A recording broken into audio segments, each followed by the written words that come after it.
Well, hello everyone. My name is Rashina and welcome to my channel. Here I talk about all things frugal, from traveling to monthly budgets to saving money, planning for big purchases, the whole 9 yards. I am a mother of five, and we are a family of seven. I am happily, wonderfully married. We are a two-income household, so I do like to take the perspective of a two-income household, but I've also been in that position to where it was only a one-income household when I was previously a single mom, and I do like to also give insight on that as well because I have experience in that background. Today, I wanted to bring you guys on, and I also want to just talk about today about life hacks, like monthly budget hacks for life. In today's time, the economy is all over the place here in the United States. I am in the United States of America. The cost of living has increased tremendously. The families here are finding unique, untraditional ways and thinking outside the box in order to get ahead of life. And that's something that I thrive off of. I just love finding out different tactics that I can use and utilize in my everyday life within my family means to be able to get ahead. So I just wanted to come on here and just share a few of those pointers with you guys today. If you like what you've heard so far and it's something that you're possibly interested in, I would love if you were to subscribe to my channel, because it helps the algorithm and it helps get my content out to other consumers that would love to watch this type of material. So let's get started. I'm going to start off with 10 points. The first point is some life hacks in time is to basically just be aware of your current circumstances. Like, you just have to be in the know. The biggest thing is to know what your situation, because everybody has a unique situation in life. Nobody has an identical way of the way that they conduct their finances, what their wants and needs are in life. So you would have to just basically have a self-evaluation for you, yourself, your family, and just find out what is the best for you guys. What are the things that are important to you? What things make you happy? What do you feel your needs are? What do you feel like you can do without? Like, meaning like, every day if you go out to get a cup of coffee, but it's not really a thing, it's just something that you do because you think it's normal and it's not something that really brings you joy, that's probably something that you can cut out and possibly save a significant amount on an annual basis. It's just different things like that, the small things that you don't think about or you don't put a lot of thoughts in, things like that. So, but I do understand that sometimes it is about convenience, like, because we do have to value our time. Our time is very precious and we don't have a lot of it. We only have 24 hours in a day. So to value your time, if sometimes you have to pay for convenience, that is okay. But as long as it's within reason, if that makes sense. So for me, we don't really eat out. I cook almost everything, all of our meals. I am a meal prepper, so I meal prep a lot of our meals. And so that way, those days that I'm feeling tired or exhausted or just not wanting to really go in the kitchen and make a 2-hour meal, I have some quick go-to recipes and things that meals that I utilize for my family that my family really enjoys, that I kind of take advantage of. And on those days that I just don't feel like it, because every day is not going to be Sunday, and every day you're not going to feel like making a full-fledged meal, if that makes sense. But again, it's about convenience and meal prepping. And if you don't meal prep, the problem that lies with that is if you do have one of those days, it's so quick to just go buy a bite to eat for your family, or to just purchase something, make a big purchase out in a restaurant, or go out and that could definitely, especially if you do it multiple times a week, that can add up over time. Another thing that I like to do with a life hack that I think that really that benefits my budget in a sense is I like to plan ahead. Planning ahead for me looks like I place everything. I have a calendar. It's a Google Calendar. It's free. Anybody that has a phone and you have a Gmail account, you have access to it. I create a Google account and I put all of our events on that Google account. Anytime somebody tells me there's a birthday party coming up, or if they have something planned, or if I have a special event like an anniversary or birthday, all of those things are added to my calendar along with the bills that are due on the days that they're due, just so that I can kind of keep track of it and be on top of it, because my brain can only hold so much. And I know for a fact I'm not going to be able to remember everything. So I usually do that also to be able to look ahead.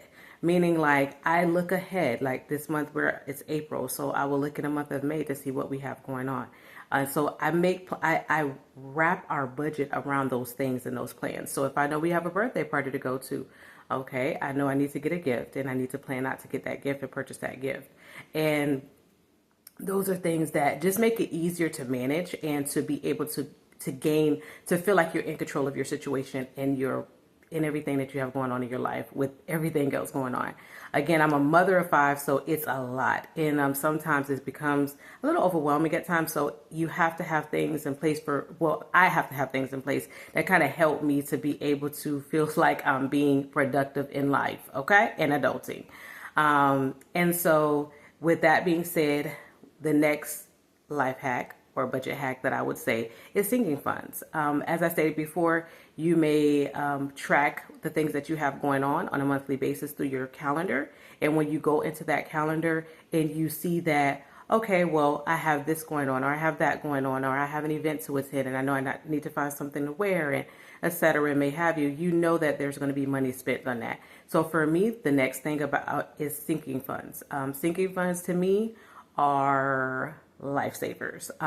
Sinking funds are just things that you know are going to happen. You are just planning for them in advance. So basically you're saying, I know that I'm going to have to pay my car registration next year in July, and I'm going to plan for it. So when it comes, it doesn't mess up and throw off my budget. That's all that is. So you can have as many or as little sinking funds as you want. You could contribute to all of them at one time and just put the bare minimum in them until they slowly, collectively add up. Or you can just focus on them. Like you can have like a monopoly, well, I would say a monopoly effect, to where you are focusing on maybe 2 or 3 sinking funds. You have 10, but you know it's no way possible that you could fund them that quickly. So you want to focus on these first 2 or 3, get those fully funded, which is like basically creating a target amount. And once you meet that target amount, you move on to the next sinking funds. So that has also been definitely a budget hacker for me. That budget hacker has saved me on more than one occasion. You can use sinking funds as far as like car repairs, your medical expenses for your kids, birthday parties, Christmas. That's a big one. A lot of people don't plan for Christmas. It's just like, Christmas is here, so I'm just going to swipe that credit card.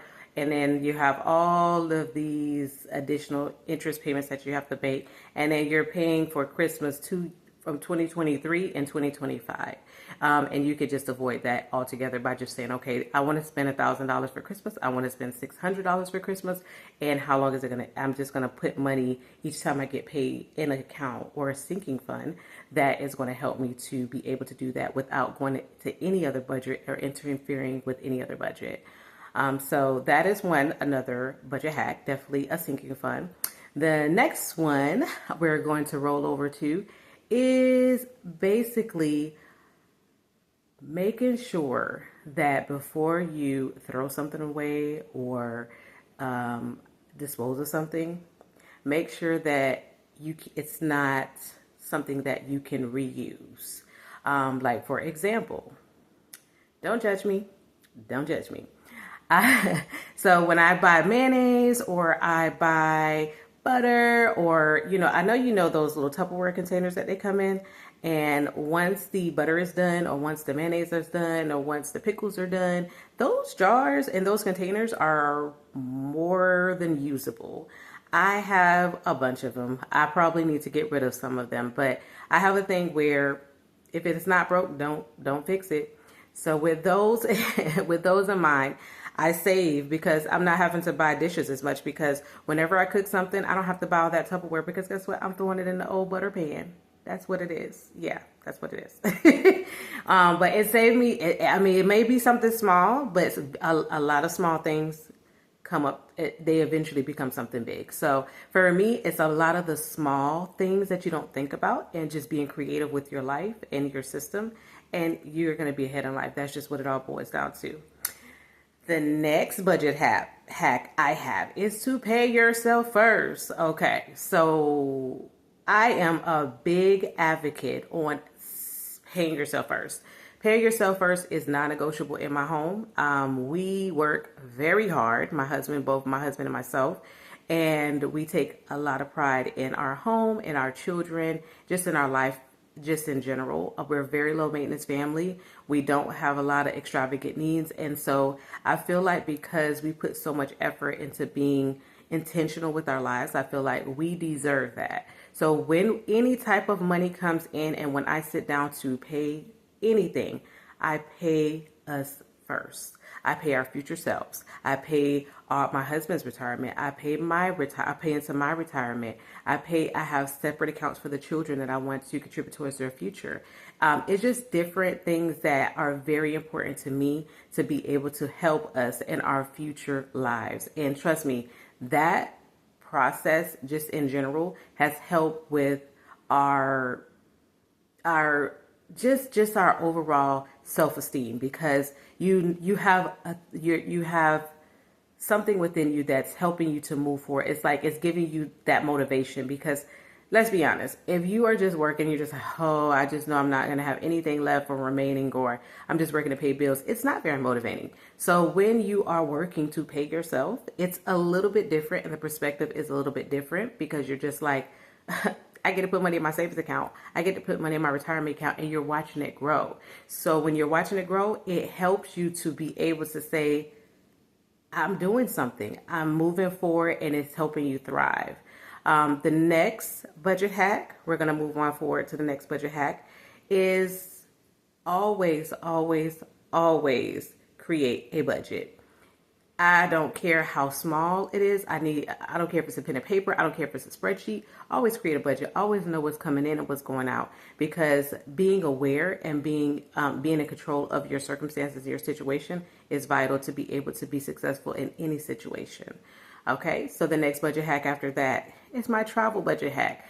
For me, I feel like it's important to put things that are important to you on front end. For me, it's traveling. I don't have any other habits. We barely go out. We don't go out to eat like that unless it's a special occasion or we're being invited somewhere. We don't spend like frugalist money. We don't go on shopping sprees like that. We do get the children what they need when they need it, but we're not extravagant at all, because all of our excess money, if it's not going to our future selves and our bills and our financial obligations and taking care of our children, it's going to a trip. So a lot of people looking, they're like, oh my God, you guys are going somewhere again? Yeah, because that's our priority. That's where our priorities lie. We want experiences over materialistic things. We want to see the world. We love culture. We love diversity. We just love it all together. And we really feel like that's something important that we want to bring to our children and to help them to expand and to grow as little human beings in life. So that's something that's huge with us. So the next thing is, if you are in a relationship, is being on one accord with your spouse. You have to be on one accord with your spouse if you are in a relationship, because it helps you to get further in your journey. If you have two people that work in opposite directions, it's just you don't get as far. When you have two people working together, you're going to get way further. And I definitely am a advocate of that, because me and my husband have money talks. We sit down, we go over the budget, we tell each other our plans. We have bi-weekly date nights. Sometimes we don't have to spend any money. We just talk to each other and we just spend time with each other. And it's so rewarding, and it brings us back to a grounded place in our relationship. And that brings me to the last thing. The last thing is, don't always just be so black and white. I feel like you still also have to have the things that you want in life. You can't just say, okay, it's just going to be A, B, C, D, E, F, G. You have to find something that brings you joy and brings you light, and you have to incorporate that. And that will help you to bring longevity in your journey. You're getting ahead financially. You're getting ahead mentally, physically, and psychologically, spiritually. And it's just something that is required and mandatory. But outside of that, guys, I really, really thank you for listening to my video. Thank you, thank you, thank you. I just want to jump on here before I get my day started. But thank you. And again, if you can, go ahead and subscribe for me. And I will see you guys on the next video. Thank you. Bye.